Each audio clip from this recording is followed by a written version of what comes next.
આજે આહિર સમાજ સેવા સમિતિ આયોજિત આહિર સમાજના આંગણે એટલે કે અમારા આંગણે ગોળાદરા વિસ્તારમાં 32મો સમૂહ લગ્નનો રૂડો અવસર યોજાયો છે અને આ અવસરમાં 194 નવ યુગલોએ પ્રભુતામાં પગલાં માંડી નવા જીવનની શરૂઆત કરી છે।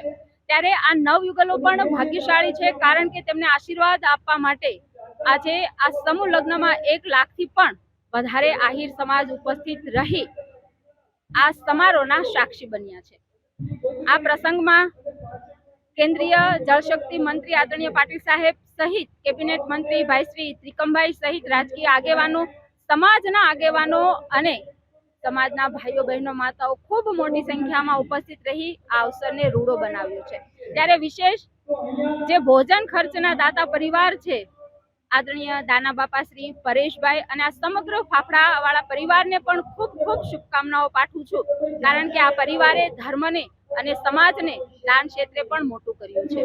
વિશેષ આ પ્રસંગે ડોક્ટર એસોસિએશન દ્વારા પણ ખૂબ સુંદર મજાનું બ્લડ બેંકનું આયોજન કરાયું છે। તો હાલના સમયમાં જે સાયબર ફ્રોડ વધી રહ્યો છે એમાં જાગૃતતા આવે એના પણ કેમ્પ લાગ્યા છે અને વિશેષ કહેવું જોઈએ કે આ અવસરે અમારી દ્વારકાધીશ ગ્રુપની 200 થી પણ વધારે બહેનોએ ભોજન વિતરણની સેવા કરી એક પોતાની તાકાત અને શક્તિ બતાવી છે અને આ તક આપી છે એ માટે પણ હું સમાજનો અને આહિર સમાજ સેવા સમિતિની ટીમનો પણ ખૂબ ખૂબ આભાર માનું છું। જય દ્વારકાધીશ।